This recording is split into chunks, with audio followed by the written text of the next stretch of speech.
Hello दोस्तों, आज के इस वीडियो में हम बात करेंगे एक ऐसे इंटरेस्टिंग टॉपिक के बारे में जो हर उस इंटरनेशनल स्टूडेंट को पता होना चाहिए जो यूएस पढ़ने आना चाहते हैं, and that is the US education system. When I was studying at Columbia journalism school, मुझे खुद काफ़ी टाइम लग गया था इस पूरे सिस्टम को समझने में, but once I understood it I realize the kind of flexibility it offers for you to succeed in your career. अगर आप इस चैनल पे नए हो, मेरा नाम है Sheetal, I am the founder of ड्यूस्पेड। चैनल को सब्सक्राइब कर लो क्योंकि यहाँ हम बहुत सारी वीडियोस डालते हैं to make your study abroad journey easier. आज के वीडियो में हम डिस्कस करेंगे मेजर और माइनर कोर्सेज के बारे में, क्रेडिट सिस्टम के बारे में, and how all of this is going to impact your career as a whole. तो आइए शुरू करते हैं। सो फर्स्ट थिंग्स फर्स्ट, सबसे पहले बात करते हैं बेसिक्स के बारे में।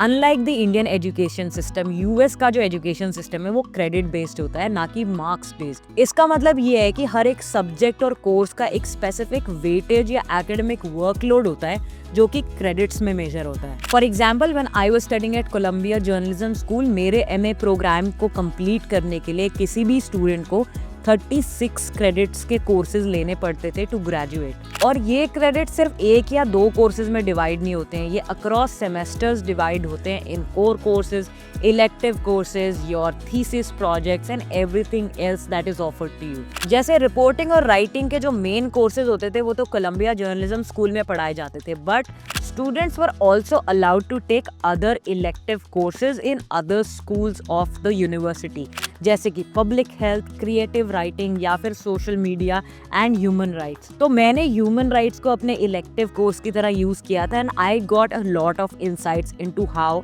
I can use the understanding of human rights into covering stories as a journalist. US में टिपिकली एक क्रेडिट आवर का मतलब होता है कि आपकी एक हफ्ते में 1 घंटे की क्लास होगी और उसके ऊपर आपको 3 से 4 घंटे स्पेंड करने पड़ेंगे, ईदर फॉर सेल्फ स्टडी या फिर होमवर्क। अगर आपका कोर्स 3 क्रेडिट का है तो ये मान के चलो कि आपको 6 से 9 घंटे स्पेंड करने पड़ेंगे, either to prepare for that 1 3-hour class, do all the homework that is required और self study for the subject. ये तो हो गई मास्टर्स लेवल की बात, बट एक एग्जाम्पल लेके बैचलर्स लेवल को भी समझते हैं। स्टैनफोर्ड यूनिवर्सिटी में अगर कोई स्टूडेंट अंडर ग्रेजुएट प्रोग्राम करना चाहता है तो उनको 180 यूनिट्स कंप्लीट करने पड़ेंगे जस्ट टू ग्रेजुएट। और हाँ, स्टैनफोर्ड यूनिवर्सिटी में क्रेडिट्स की जगह यूनिट्स यूज होता है, तो कंफ्यूज मत हो जाना। स्टैनफोर्ड में एक अंडर ग्रेजुएट की स्टैंडर्ड क्लास 3 से 5 यूनिट की होती है। अगर आप कंप्यूटर साइंस लेना चाहते हो एज योर कोर सब्जेक्ट तो उसके साथ साथ आपको दूसरे सब्जेक्ट्स भी लेने पड़ते हैं, जैसे आर्टिफिशियल इंटेलिजेंस या फिर गेम डिजाइन। अगर आप माइनर कोर्स ऐड करते हो जैसे साइकोलॉजी, तो उसके लिए आपको 20 से 30 यूनिट्स और कंप्लीट करनी पड़ेंगी to maintain the requirement as a full time student. इस तरह की फ्लेक्सिबिलिटी से होता यह है कि एक स्टूडेंट को मल्टीपल एस्पेक्ट्स एक्सप्लोर करने का मौका मिलता है। जैसे अगर कोई इंजीनियरिंग स्टूडेंट है, वो ह्यूमन बिहेवियर और लिटरेचर भी एक्सप्लोर कर सकता है, and not just the technical side of engineering. अब बात करते हैं मेजर कोर्सेज के बारे में। मेजर कोर्सेज वो एरिया ऑफ स्पेशलाइजेशन होता है जो आपकी डिग्री का मेन फोकस होता है। फॉर एग्जाम्पल, अगर आप कोलंबिया जर्नलिज्म स्कूल में एमए परस्यू करोगे तो आपको बेसिक सब्जेक्ट्स तो पढ़ने ही पड़ेंगे जो कि सारे स्टूडेंट्स को पढ़ने पड़ते हैं, जैसे कि इन्वेस्टिगेटिव जर्नलिज्म या फिर जर्नलिस्टिक एथिक्स।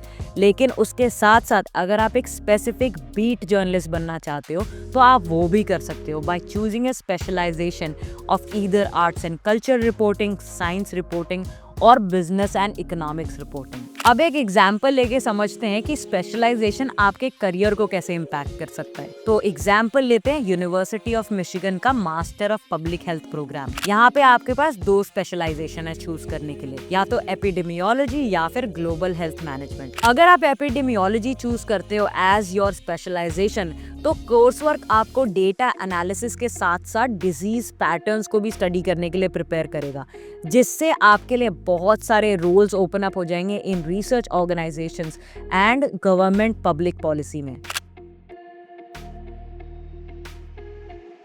अब बात करते हैं माइनर सब्जेक्ट्स के बारे में। माइनर सब्जेक्ट्स का कॉन्सेप्ट अंडर ग्रेजुएट लेवल पे ज़्यादा कॉमन है, लेकिन कुछ ऐसे मास्टर्स प्रोग्राम्स भी हैं जो इंटरडिसिप्लिनरी माइनर सब्जेक्ट्स को अलाउ करते हैं। अगर आप स्टैनफोर्ड यूनिवर्सिटी में इंजीनियरिंग पढ़ रहे हो at undergraduate level, then you might be able to take economics और design thinking as one of your minor subjects.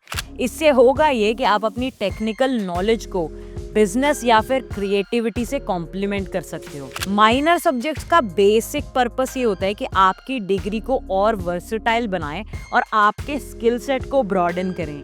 जैसे कि अगर कोई इंजीनियरिंग स्टूडेंट डिज़ाइन थिंकिंग पढ़ रहा है तो उसके लिए सिर्फ इंजीनियरिंग डोमेन की जॉब्स ओपन अप नहीं होंगी, लेकिन बहुत सारी और इंडस्ट्रीज होंगी जहाँ पे वो अप्लाई करने के लिए क्वालिफाइड होंगे।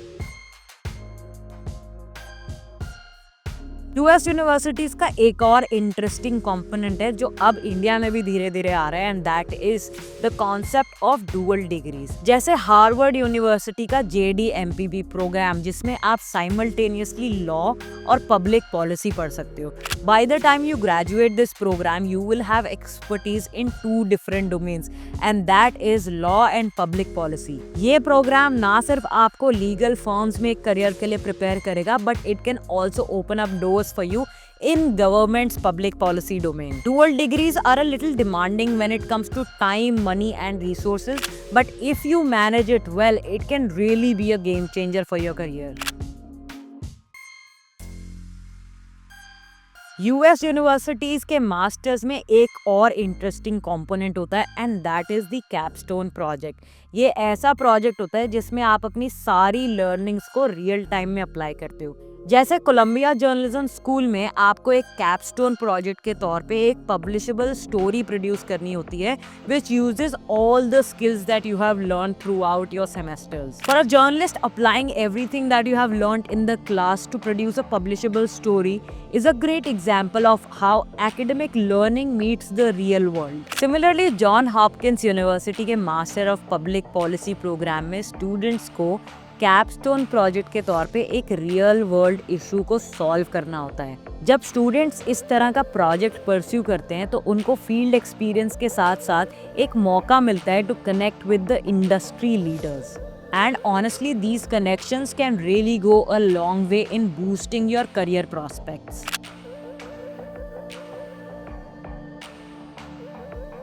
It is very important for you to wisely choose your major and minor subjects, क्योंकि ये सारी चीज़ें minor subject, major subject, capstone projects directly आपकी करियर ट्रेजेक्टरी को इम्पैक्ट करते हैं।